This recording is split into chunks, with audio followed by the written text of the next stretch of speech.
Okay.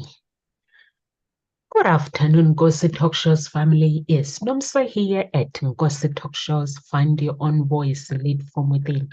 With me today, I have Dr. Biget Tan. How are you, Dr. Biget? I am doing well. Thank you very much, Nunsa. And it's an honor and a delight to be here. How are you today? I'm very well, thank you. So our topic today is how to find peace after losing a loved one is part 2. I did part 1 yesterday, so I thought because Dr. Biget will be here, and I think we did part 1 on Wednesday. Wednesday with Abdul. So I thought because you are here and you have experience, you're a grieving coach, so it'll be nice to actually talk about it again. Just hear different opinions from different coaches. So what are your thoughts with this topic, Dr. Biget? Thank you, Numsa. It's always a great question, how to find peace after losing a loved one. And I would say there are a couple things that can help finding peace after losing the loved one. Actually, before we dwell into that, I would say firstly, let's clear a couple misunderstanding about grief. So when we lost a loved one, for the majority of us, we experience grief. Now, you might find it strange that I said the majority of us after losing a loved one. You might find, oh, isn't everybody grieving after losing the loved one? But really, that's not the case. It's everyone, and that is one of the things we want to clarify, that some people after they lost their loved one, they actually feel relief. And you might say, well, that's not good. Not true. I mean, everybody's different. Imagine if your loved one has been ill for a long time. Even if you don't have the duty of the caretaker, but you feel bad about for the person, and sort of like you make ready in yourself for the persons to move forward, then you might actually feel more relief. And you might still be grieving, but you feel the relief more. And if that's the case, please know that it is normal and that does not make you a bad person. Many people come to me and say, I feel guilty for feeling relief. But your feelings always valid. Your feelings are always valid, whether you feel sad, you feel angry. That's the other thing. Some people actually feel more angry than sadness. So that is one thing to find in terms of to find peace, is to know that your feeling, whatever it is, and a lot of time with grief, you go in and out. I forgot who the name of the person who says it, but somebody says grief is an amalgam of feelings, and which is a combinations of different things. So one day you might feel happy, one day you might feel sad, a different day you might feel relief, another day you might feel angry, and goes around in there. And that brings the second part, that how to find peace after losing a loved one. So first know that your feelings are always valid, whatever that your feeling is. But secondly, please know that the very famous 5 stages of grief does not necessarily apply, or will not necessarily apply. And this confuses many people. And sometimes people say, oh, I should be in this stage, or I'm not. Many people come to me and say, well, I'm in this stage, or I'm still feeling bad because somebody, including a lot of time their therapist or their counselor, says, well, you didn't have the angry stage long enough. You weren't in denial stage or something like that. And they're like, what denial? What are you talking about? I learned to accept this. I mean, hello, the person is dead. There's no denial. Grandma's dead. In my book, Seeking Peace, that you see the image here, I talk about a lady who came to me and say, some people say that the therapist says that I wasn't in denial long enough, and then another one said I wasn't angry long enough. And with her husband, who passed away, she was like, I mean, the guy's passed, the guy's dead. I'm not in denial about it. I also wasn't angry because he lived a full life. And if he lived a full, beautiful life, and even the way he passed is exactly the way he wanted to happen. There was nothing angry about it. And so that is the stages actually was created by Dr. Elizabeth Kubler-Mensa, who back in the day create that stage, the 5 stages of grief, which is very famous, is actually created for people who are facing terminal illness. That is how it solely was created. And then it is expanded to apply and guide counselor and therapists as they help people whose loved one are facing terminal illness. So it's initially created for the patient themselves, and then it's for their loved one. In some way and another, it's started to be used on everything and everybody else who are grieving, and only causing a lot of confusion sometimes, and unfortunately sometimes make grievers feel confused and even feel guilty if somebody's telling them they are not fitting in the stage or something like that, or they should feel this way or that way. That is so that's that's the other part. If you are not following the stages, and nowadays we know that even people who are facing terminal illness, they don't necessarily follow in the same order or timing or what have you. But those are the 2 things, that your feelings always valid, and you might not fit in those stages.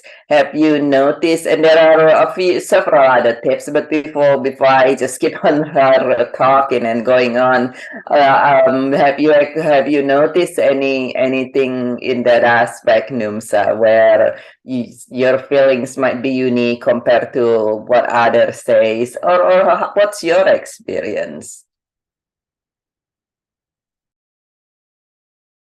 I think my experience compared to 10 years ago or 12 years ago to today, if I compare my life to where I was there with the grieving, the struggle that I struggled grieving for my father, and now if he had died now, I would have had the courage to let him go instead of holding on to trying to following the stages.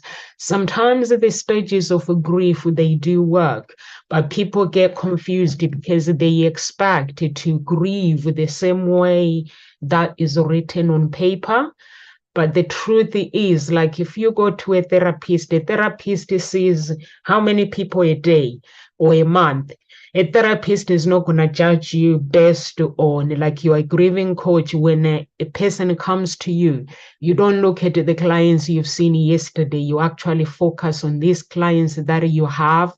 You want to know what is going on, where they're going, where are the struggles, where exactly is the pain, where are they suffering. That's what you're looking for to help them.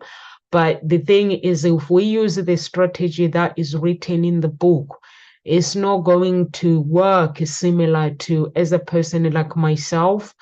You have to have the knowledge. I'm a coach, but still, if I was to grieve, I will still need somebody to help me with my grieving. But the grief that if I look at my life then 12 years ago, 10 years ago, the grieving would have been a struggle for me. simple because I would have been followed what is written in the book, and following what is written in the book and questioning my abilities as well, my grieving process, and like, why am I feeling the same way that is written in the book? Because we want, if you don't have the skills for something, somebody writes a book or they implement there, you want exactly your life to be exactly, you want your grief to be similar to that person. But I'm afraid it does not work like that. For me, what I've experienced, that the grief is different. I'm sure Dr. Bickett, you've have had the clients where you see them as an individual and you can see their stories. Some of them, they come to you. I like the way when you say, uh, some people feel relieved because that person has had sickness for a very, very long time. I've got a friend that she was talking exactly the way you're saying. One of the girl in the choir, she was saying she would love her mom to actually, if her mom was to go now, she'll feel it peacefully because she's watched her struggle. She's watched her recognizing in a stage where she's recognizing them. And then now she's in a stage where she can't recognize her own children. So she was like, in that way, if my mom was to go now, I would be happy to let her go because it's so painful. Like she was saying, when they're having conversation, she can't recognize who she is. And she was like, in that way, it's more painful. So I do understand when you talk about the process that, yes, there are some people that will love their loved ones just to let them go. And you also mentioned that it is confusing. Yes, it is confusing because people will be like, they want them to grieve same way with like everybody else, but I'm afraid it doesn't work like that. Sometimes it can be a struggle, or sometimes it can be like, okay, my auntie died a few weeks ago. I was writing my exams. I got confused. She wasn't ill. She was like, she complained, and then the next day she died. And I felt confused, and I was like, is this how life is? That we don't know the day where we're gonna go, or the day where we're gonna get sick. So meaning you have to enjoy every moment of your life. So I was like so confused in a way that I was like, I don't understand it. But when I came to understand it, that I have to let her go, and it happened for a reason. So it, I just woke up one day. I was like, I'm just gonna accept what has happened. But in my heart, I kept looking at my phone, thinking that somebody's gonna send me a message and say it's a mistake. She's here. So it didn't happen. So when I looked at my phone after 3 days, I was like, okay, it means it's done. She's gone. And my stepbrother as well died as well. They were following each other, and I just looked. I was like, that is it. So sometimes it can be easy, or sometimes it can be tough. So I don't know the experience, the process that you've seen your client struggle, Dr. Bickett, because you are a grieving coach, so you get to deal with your clients every single day. Are they all grieving the same way, or are they different? Their grief is different. That's the thing that's the thing I love. You mentioned that, when you compare or don't compare, and that's the other things. We don't want to compare grief. I mentioned that your feelings always valid.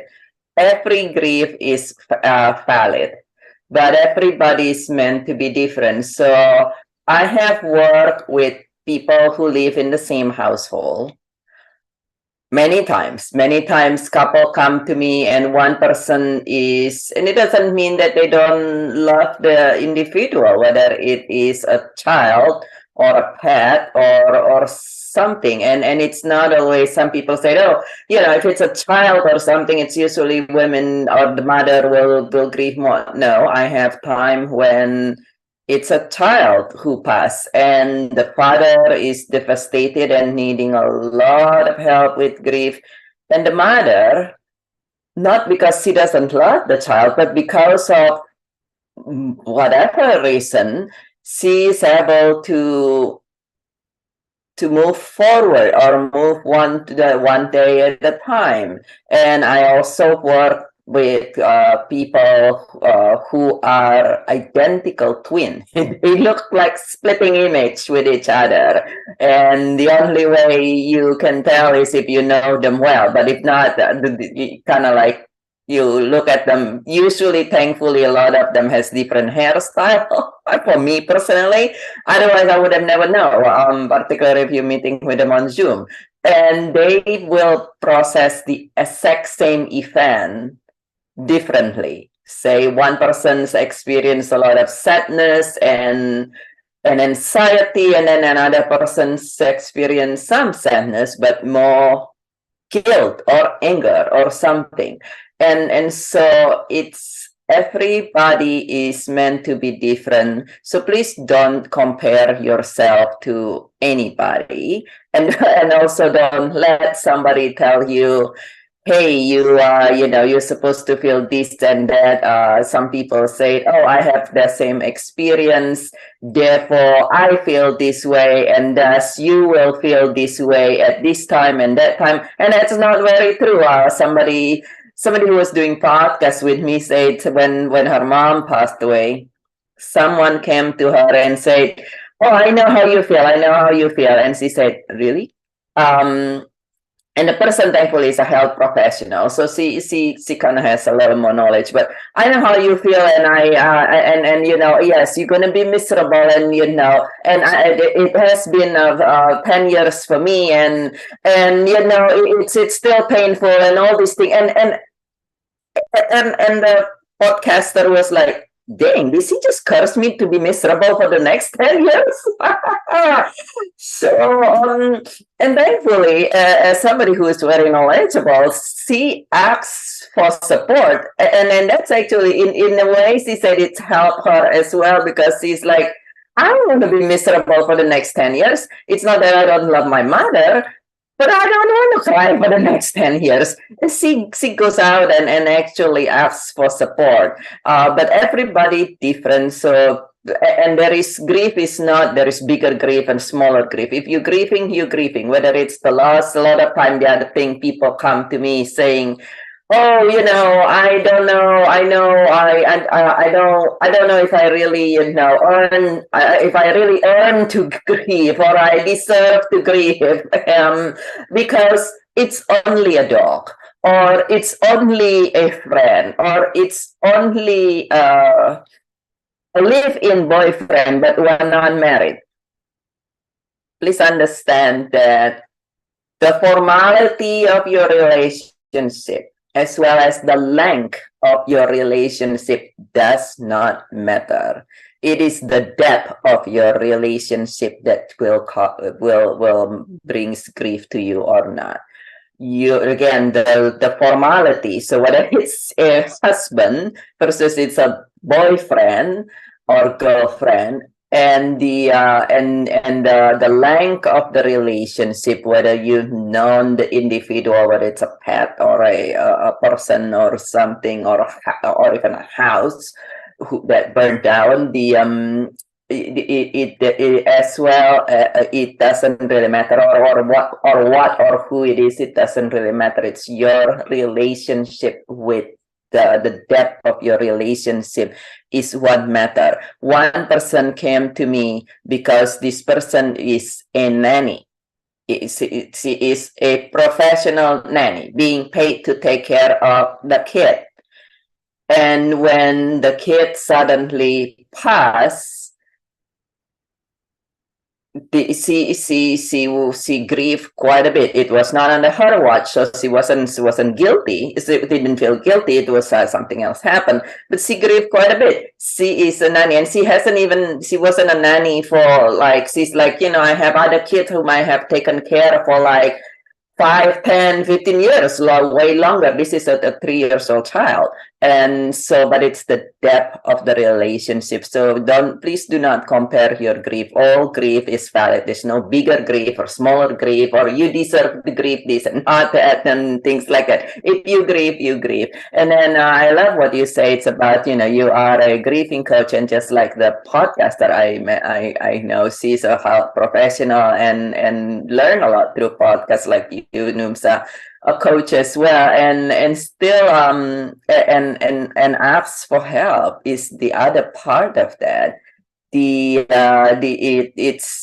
It's one of those things that it's a really strange phenomena for most people. My background is in medicine, and as a doctor, as a grief coach, people has this very interesting, if you have physical things happening to you, you got an infection or you break your leg, people are very fast in going out there and try to get to the doctor as fast as they possibly can.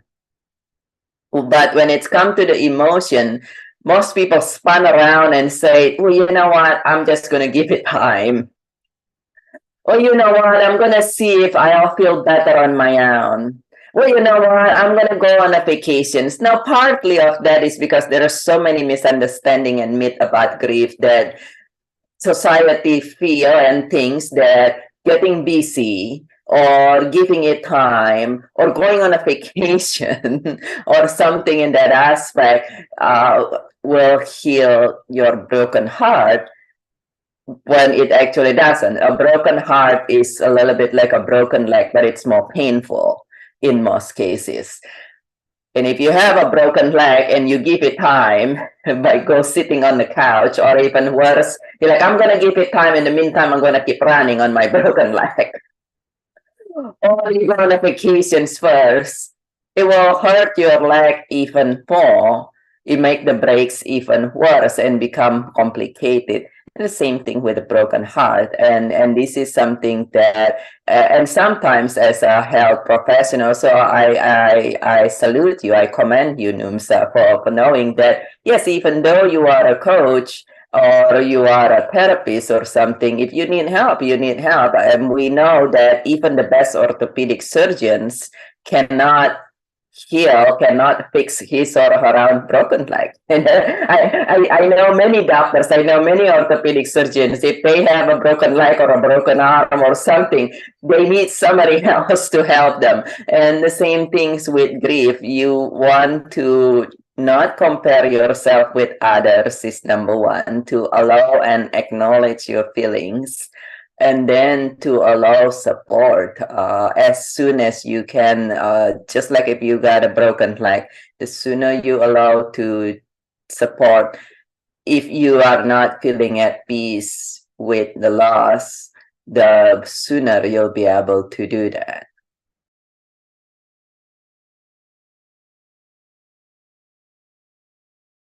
I agree with you, Dr. Bigot, that people shouldn't compare their lives with somebody else, and also the advice should be given when it's asked for. Like you say, the professional that was telling this person that, wow, you're gonna go through the miserable thing, and this person, all they could think about now is 10 years. That doesn't mean I have to grieve for 10 years. So they will be holding on to that 10 years and making their life miserable. I went to this funeral. This guy, I see him in town with his dad. And then one day I saw him. I was like, where's your dad? And he was like, he's in the mortuary. He's died. I was like, oh, what happened? So he was like, he just went. So then I went to his funeral to support him. But then he was asking me the process, and I was like, the process is different. You just have to allow yourself to grieve, but don't stay too long there. You know your body, you know how you respond to every situation. So it's going to be a process that you yourself are going to have to decide how long is it going to go on. So, and then he was like, oh, okay. So I was like, but take it every, the only thing I was like, the only thing I can tell you is some days are good, some days are bad, because I lost my dad as well. So I was like, so that is the only thing that you need to know. But the rest, the process, you have to decide yourself, because some people don't allow themselves to go through the process, they question. So the longer you question that process, the more it get worse. So for me, I would just say, if anyone that is giving a grieving out there, you don't have to question or blame. You have to allow the feelings.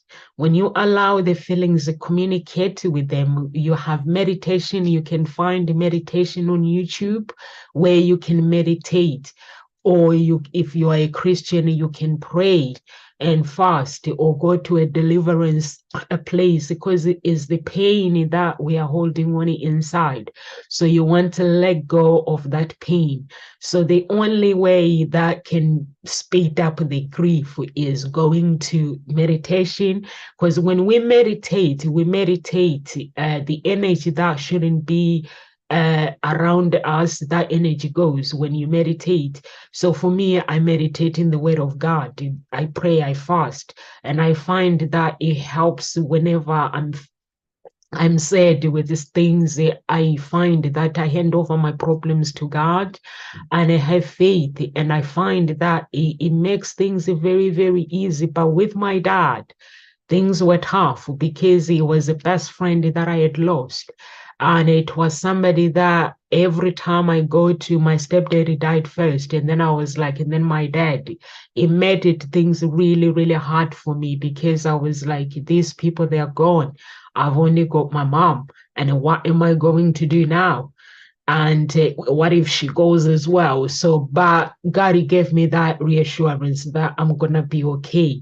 But it was later on, I struggled so much at first. And I was getting like, sometimes the people, they will comfort me. And people sometimes make things worse because they want you to grieve fast. Why are you feeling that way? But they didn't understand what I had lost. I had lost my dad was like somebody who, if I'm struggling or if I'm struggling with something, I just pick up a call or we just talk. Like when I was young, we'll sit down and he will have time for me, how my day has been, like a father, like daughter. So we'll communicate, ask questions. He will answer those questions. And even with my mom is the same. But when that person goes, you have to dealing with the memories, and good memories are the ones that hurt the most. Now, how are you going to remember those memories? And now you have to rewrite that story. So it was tough then, but now I know how to rewrite that story, is to accept, knowing that actually I've not lost that person. They've gone. We will meet each other again. But before, I didn't have that knowledge of just going through the process and understanding what grief is. And working with you, Dr. Biggett, we used to do lots of videos. So I get to learn actually from you to dance away the grief, the pain. So sometimes it does help. And like what I said before, that I'm a coach, it doesn't mean that I know how to grieve. I don't. And I find that the more I went deep with God and just trying to understand what God is, what God can, how He can help me, I find now things are very, very easy. Like I went to the hospital to see my father-in-law the other day. He was covered with all this thing, and talking to him, he can't recognize me. So I just felt upset that I just wish that he can come back again. He can call me and give me some sandwiches and say, Noms, I've got this, I've got food for you. Are you at home? And that's something that I've lost. So I got really upset. But when I was sitting there And I was like, okay. And God says, I've just had this feeling. I've got a video that my pastor prays for the water. So I just prayed for the thing. And then when I come back, after a few days, the tube were removed. So that's what the prayer was, for him to be free without the thing. And it worked. So sometimes there are things we have control over, but sometimes there are things we don't have control. So I've learned to accept things that I have control, and there are things that I don't have control. So I just hand everything to God. Is it easy? It's not easy. It's all to do with faith. And I've worked really, really hard to actually accept things. But sometimes people, when they say accept things, they think you have to blame yourself and say, you know what, and force your feelings. You can't force the feelings. The process that works well is the process where is allowed to take place. And then when you allow that process to take place, you then have to respond to that process and say, this is how I need to feel. I don't want to feel like this, but I choose to feel like this. So it's very, very important. Like you were saying, this girl that is a child minder that was grieving for the person they're babysitting. You know, I've grieved for Gavin. Gavin was my coach. So yeah, when he had a stroke, so it just broke my heart. When you have that relationship with somebody, and then all of a sudden their life changes, and they cannot do what they did before, it just breaks your heart. So that's why I was broken as well. I felt the same way like this girl, where I felt like I lost somebody in my life. Part of me was lost. So yeah, we do feel like that. I don't know about you, Dr. Bickett. Do you have any advice that you can give somebody who is grieving? And because grief is not just death, is so many things. Like I'm talking to you about my father-in-law. I'm actually grieving because I've lost a part of me. I've lost the things that God gave me through him that I could benefit, which is a relationship. I feel that that relationship is gone, although he's still here, because he can't recognize me sometimes. So what advice can you give somebody that is going through that process? Yeah, and as you mentioned, Numsa, that many people recognize grief when somebody's passed away, but the true definition for grief is the unsettling feelings caused by a change, a loss, and unmet hope. So anything that cause a change that can cause enough unsettling feelings in your heart, for instance, your neighbors move and you have a good relationship with your neighbors. Another example is the work that we're living now. If you typically know certain things, or we still, even now, the pandemic that came in 2020, that was a change that nobody expect. And then talking about hope unmet, a lot of places we were told, oh, you're going to lock down for 2 weeks. And then it went to 2 months, and then it goes on for years and back and forth, and for companies and so forth here in the US, and even people. Some people are still like, where are we? Are we fully safe? And so on and so forth. So it's one of those that grief is actually any of the changes and, of course, loss of anything that is significant and impactful to you. And for instance, I mentioned briefly a house. Now, that's not a person or a being. And for some other people, they say, it's just a house. You can build another one if you have insurance. But it's the relationship with the house. And it could also be an unmet hope. Many women, people who are not able to have their own children feel a lot of grief. I work with a lot of people who are not able to have their own children, and that's and some people would say, "Heck, there's a lot of hungry kids out there. Go adopt them." It's like, yes, you definitely able to adopt them, but it's not the same. It's and so that is something that's it's a very very valid grief, like all grief. And so just know that if you say, oh, I don't know if I should be grieving about this or not. Of course, there's no should, but if it is something that is it pure grief valid, well, if it's involve a change, a hope unmet, or a loss, then that really is grief. And I love the other part that you said, and many people who are grieving notice this, that we feel confused. We got confused, and it's like, what's going on? And you just wake up confused, so to say. And sometimes we even feel uncomfortable in our physical body. And some people says, oh, whenever I really feel grieving, I feel nauseated or something, or I have a headache or something. And if you notice anything like that, then please know that that is, of course, you want to make sure that it is not something truly physical only. But grief, most people think that grief is only it's only emotional, and that's very far from true.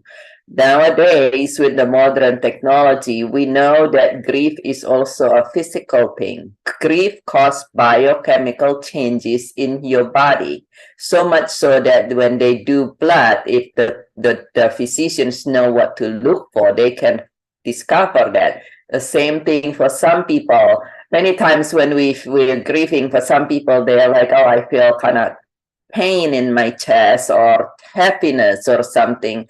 And for many people who are intensely grieving, you can even find change in your X-ray, in your radiograph of your chest, because grief is so physical that it can change the shape of your heart. And so just know that if you feel confusions, you feel this and that in your body, as you say, not just now, Numsa, that is normal. It's grief causes a lot of inflammation. It's basically when somebody grieving, now we know it's basically a massive inflammatory response from the body. Similar like if you were to experience a massive stress, it causes a lot of inflammations, and that's why it can cause a lot of it can cause anything from the change in blood pressure, as well as the people get stroke, heart attack, and then in the prolonged grief, if you go going on, as you say, Numsa, you want to work through it.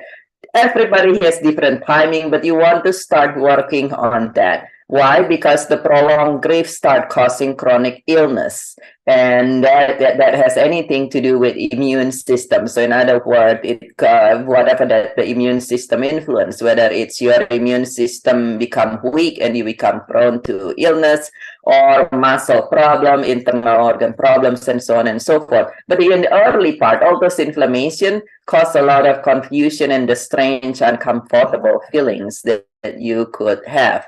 And yes, like as you said earlier, the more things happen, the more intense they are, because we know that grief is cumulative and cumulatively destructive. And so, in other words, like when you experience, my heart goes out to you for having to experience this. But when you experience a passing of one person, well, that's bad enough. But if you have experienced another one before you were able to move through and beyond that person, before you're able to work through the grief on that one, it's cumulative, it's add on. And then another one, and then another one, and another one. Imagine your heart is like a face, those heart-shaped face. Imagine your heart is like that big, giant heart-shaped face.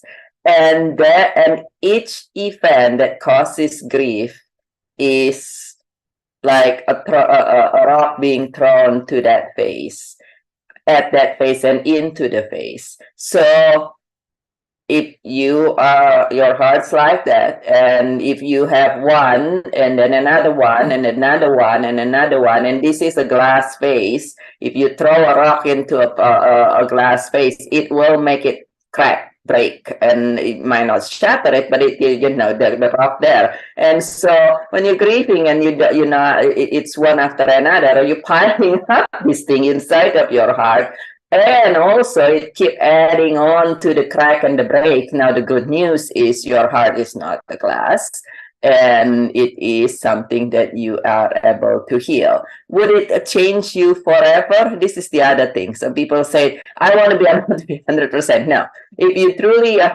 experience grief, it will change you. It doesn't matter what the cost, it will change you. Now, it doesn't mean that you're going to be in pain forever, but it will change. The experience will change you. If you ever seen the face that were cracked, and then somebody come and help seal it, which is kind of like the image here of seeking peace, actually, is that the heart that was cracked and broken, but you heal it by sealing it. It will change it forever. It doesn't make it worse or anything, but it will change you. And so that's part of normal as well, because some people say, oh, it changed me, and it's kind of make them feel uneasy, and just know that it is something that you are, it is normal for you. And I would say, back to your early questions, how do you find peace? You mentioned this, Numsa. It's basically your choice. It might sound really cruel and harsh to some people that says, oh, it's my choice. But the Grief Recovery Institute have this, what we call the 1% responsibility. The 1% responsibility is you're not responsible of anything and everything that happened outside of you. It's not your choice. You're not responsible for what's going on with your father-in-law. And at the same time, you choose how you're going to feel. Now, if you are religious, you're spiritual, you might go that route, and that's perfectly fine. Not everybody want to go to a grief coach or a therapist, and some people do both. But you might go like you said, well, you know what, I feel the grieving, and that he's not able to communicate with me, and this, and you go to the route of the religion or spirituality or what have you that work for you. And sometimes it's combinations. You have your knowledge, you have your religions. It's combinations of those, and so you do that, and you at the same time, all this going on, you choose, just like even with your fathers, you choose to at some point say, you know, I'm responsible for my feeling, and that's the say 1% responsibility. I hear you, and my heart goes out to you if you are grieving. And the 1% responsibility is it's your responsibility on how you are going to feel next week, next month, next year, and maybe even tomorrow. And you can continue feeling the way you are. But if you are, somebody came to me the other day, said, you know, I feel this way for 2 years. I don't want to feel this way anymore. Then it's your responsibility to seek out help, whether it's from your pastor, whether it's from a grief coach, whether it's from combinations of those, whether it's from something else. It is your 1%. We all have that 1% responsibility. Right, Dr. Bickett, we are responsible of how we respond to every situation in life, and we need to have compassion with ourselves. And if we need support, and seek support as well. And also, I've mentioned that before, acknowledging your feelings, not blaming your feelings is very, very important. And also giving yourself permission to go through the process of grieving and not staying too long is very, very important. And expressing your feelings, how you're feeling, compassion, and also like what Dr. Biggett saying, we are responsible to how our tomorrow is going to be like. We just have to imagine this life that we want. Imagine if your loved ones they go, would they really want you to feel the way you're feeling? So I don't think so. For me, I have to imagine if this person was alive, what advice would they actually give me? And the advice would be just go on and let it go. It's like when you're holding grief, you're holding that person to go to heaven because they need to go in order for them to. If I was to hold my dad, his spirit will still want to hold on instead of going to heaven. He will still feel like he has unfinished business with me. So if I let him go, so that means he can go and be with God. So I think that's very, very important for people to understand. And I think the most painful one, the grief, is when somebody has things that they needed to say or they have unfinished business, family conflicts. I don't know if you have ever worked with those kind of situation where like maybe could be parents, there's conflict, or siblings, or just relatives where there is conflict and suddenly that person goes and they feel that they feel more that why would this person be so selfish? So I can blame that person.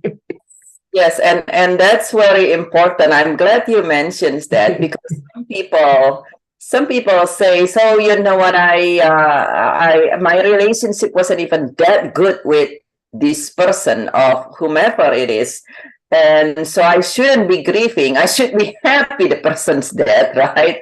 And that is not true. Back to the definitions of grief. Grief is hope unmet.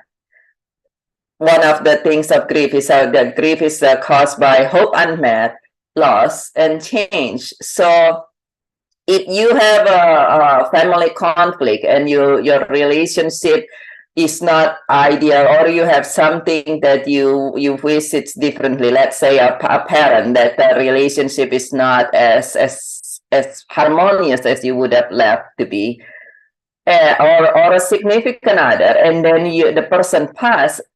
If the person's still there might be a piece of you that say, well, you know what, mom and I or dad and I are not agreeing now, but maybe things change. Now, this might be in your subconscious. Maybe in your conscious mind, I will never say, so I never want to talk to this person again. But in your subconscious, it might be, well, you know what? Because at the end of the day, we're human and we want to have a good relationship. No people out there intentionally get up one day and say, I want to hate and destroy all my relationship. I never know anybody doing that. So deep in our heart, we're social animals. So to say we want to have good relationship, even if you're in your conscious mind, I'm going to stay away from this person forever. So grief is all about the heart and very little about the mind. Grief is about the heart, the body, yourself, and then the mind. So you might, and that's a hope unmet. So in that scenario, you actually experience two loss. First, the actual passing of the person itself. So that's the grief. But then there is also the unmet hope part, where now that heart that say, maybe one day this will fix. Maybe we will have a relationship again. That is lost. And remember, the one grieving in you is your heart. It doesn't matter if your mind says it is much safer to be away from this person, and thank goodness the person died. It doesn't work that way. It's the heart. What is your heart, which is the which usually equate to the 6 years old in you? what is that heart saying, feeling, and think, and so that is with the heart, and so that is, I'm glad that you mentioned that. And yes, please be we want to be to allow ourselves, whichever way that you feel, to not be demanding on yourself. And when you're grieving, now that you know that grief is a physical process, would you demand yourself to keep walking and running and doing errands just like nothing happened if you truly broke your leg? I hope not. I sure hope not. Yeah, you're not gonna be rushing to the grocery right now with a broken leg.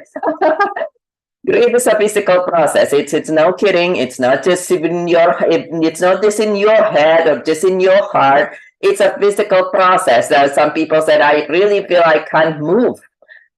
It's a physical process, except we cannot see it, so we didn't think about it that way. And it's also damaging to you physically, by the way. But if you truly have a broken leg, I hope you're not saying, yeah, I better be rushing to go to the grocery right now.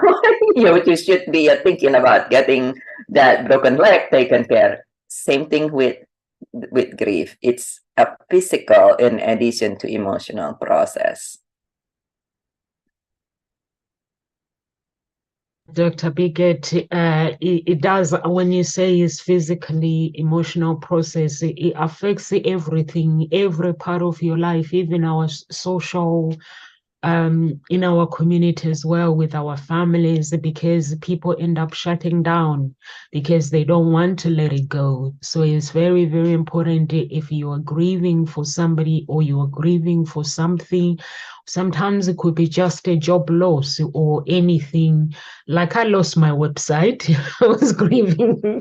I was grieving for my website, and this person built a new website.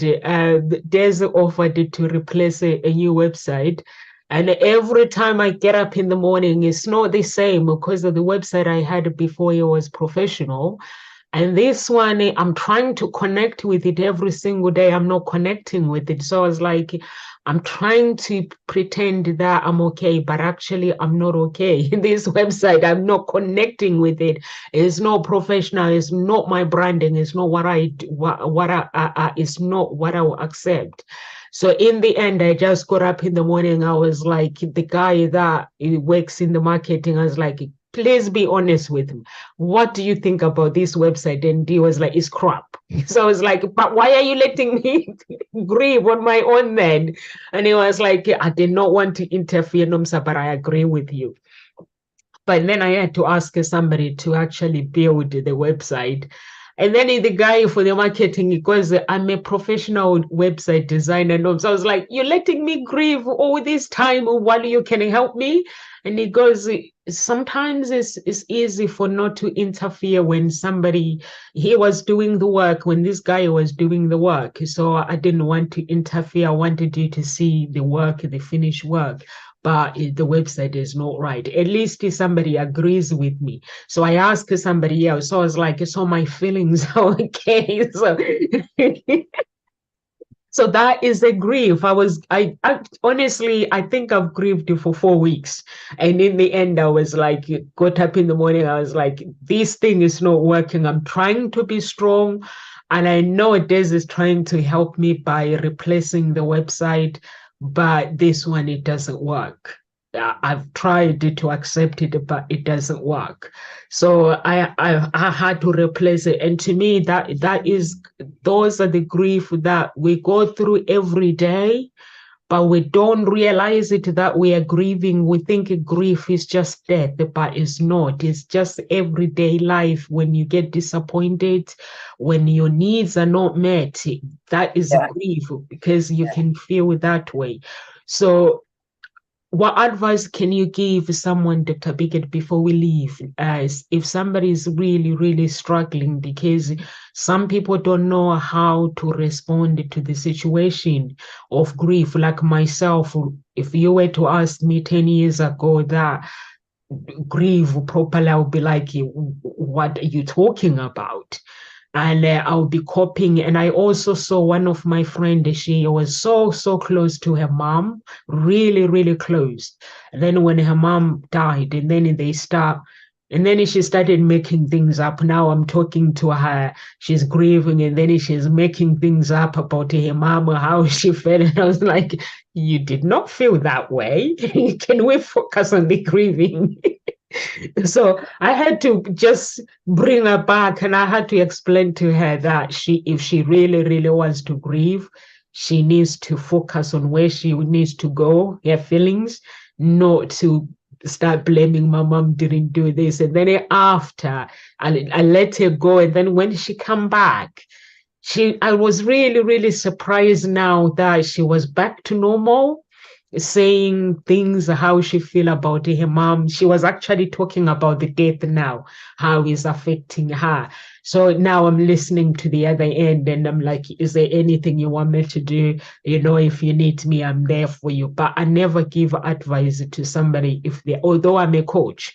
Even when it comes to relationship, if somebody comes in with the relationship problems, I don't give advice unless it's been asked for. So all I do is just listen to that person. So what advice can you give, Dr. Biggett, if somebody is really struggling with this accepting the death, responding, Yeah. accepting it before we Yeah, I would say two things. If you are grieving, first, a lot of time people feel guilty because of a misunderstanding. Please know, as Numsa say, moving forward, being able to have peace again. Sometimes people stay where they are because they're afraid of one of two things. One is, oh, if I move through my grief and have peace, that's mean I I'm going to forget the person. You're not going to forget the person or the pet or the whatever it is. You're not going to. If it is somebody who is very impactful to you, you're not going to forget that person. And actually, some people come to me and say, let's say it's a different scenario, and say, would I move through my grief and forget this person? I said, I'm sorry, but no, you cannot. You will not. There's a saying, relationship lasts forever. If anybody ever have an experience where you have like a childhood friend when you were 5 or 7 years old and you haven't seen the person for 30 years, and then some song or somebody mention a name or something, and then suddenly you're like, oh my god, that made me think about whatsoever. I can't even remember the person's name, but I remember exactly that this girl or this boy, we were boy and we were doing this relationship will last forever. You're not going to forget the person. And but some people are afraid of that they're going to forget. You're not going to forget your loved one. And then, like Numsa say, it's actually when you are able to be at peace, it's actually honoring. Some people say, oh, that means I'm no longer loving the person. No. When you are able to be at peace and at ease, you honor the person, and it is an expression of love. Because your loved one, it's not to saying it to bark to make you feel bad either, but your loved one, like Numsa say, you can say, what my father or my mother or my husband or my girlfriend would have want me to feel. Do they want me to feel crummy? If they truly love you, they would want you to feel at ease and happy. And so when you actually allow yourself support, if you are not reaching there on your own, to be able to feel at ease, at peace, and be able to feel joy again, you honor you honor the person. It's an expression of your love and honor to the persons, not the other way around. And you will be able to continue to love the person as you can love anything and anybody as long as you want to love the person or the being or the thing even. And so it's something that you please know that it is not betrayal. To feel better is not betraying. To feel better is to honor. And the other part is, if you're not able to reach there on your own, even with grief specialists, with grief coaches, when we have things happen, we reach out for support. We have a community, and we see it all the time. Somebody say, this happened with me. My father passed away. My significant other. I got this diagnosis. Whatever it is, and they reach out and ask for support, because we know that we can't do it all. Even as grief coaches, we say, can somebody help me, please? And so reach out for support. And so that would be the two things that I would say. Dr. Biggett, for me, I'll say, if you're really, really struggling to grieve, grieving is it can be really, really complicated. So you have to set your realistic expectations of how you expect yourself to grieve, and find a meaning in the loss of that process, and get professional help. Here, that's where you can get in touch with us. But please, I'm not a grieving coach. So we only have one grieving coach at Ngozi Talk Shows, because grieving is very, very specific. When I was grieving for my dad, I went through 3 psychologists because I thought they could help me. But at the time, I couldn't understand how the grieving works. I was going through a relationship breakup as well at the same time. But through that, I realized that the grief as well is underlining problems that I need to accept and let go. Because I was looking for, in a partner, I was looking for my dad. I was looking to replace my dad. I was looking for a partner that is going to treat me like my dad treated me. So all those things, but going through this psychologist, even though they were awesome, but they were not specialized in grief. So that's why I'm saying, please, when you get in touch, don't say, Nomsa, could you please help me? I'm not a grieving coach. I am a psychologist. I focus on the other things. So Dr. Biggett would be the best person to actually get in touch with. But you can get in touch with Dr. Biggett direct. Through her social media. She has the email addresses as well on her social media. Or you can go to the website and actually book Dr. Biggett on my own Hope Spring Eternal Introduction Agency, and just book her and have a free consultation and find out how she works. Grieving, it can destroy you if you don't deal with it properly. And also just letting go, I think, is very, very important. I find when I let it go of whatever I was holding, it was when I really met the real Nomsa and met me again, that person that loved her father.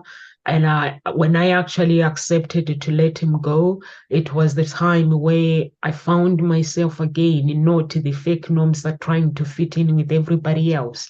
So please do that. Get in touch with her at Ngozi Talk Shows, or you can get in touch with her through my social media as well. I'll connect with her straight away. So she will reply straight away if I email her, or if you email her as well. She's good at doing that. So please, and if you're looking for a relationship, please don't hesitate. You're single, to get in touch with me on the website. And if you are looking to find your own voice and lead from within, there are some people who are born with leadership. They're born with their voice, being a leader. And some people are born with it, and then because the life takes over, confidence, rejection. Some people don't know how to deal with the rejection, and then they end up losing that confidence. Please do get in touch, and God bless. And have a beautiful weekend. And please continue praying for Carol Ann. And she's still in hospital recovering. I think it's going to be 2 months she's in hospital, or over 6 weeks now. And please do continue praying for her. My prayer is for her to be released and go to be with her family, not to come at Ngozi talk shows. It's one step at a time. So just praying for her to go home and be with the family, and then we can think about Ngozi talk shows later. And God bless everyone.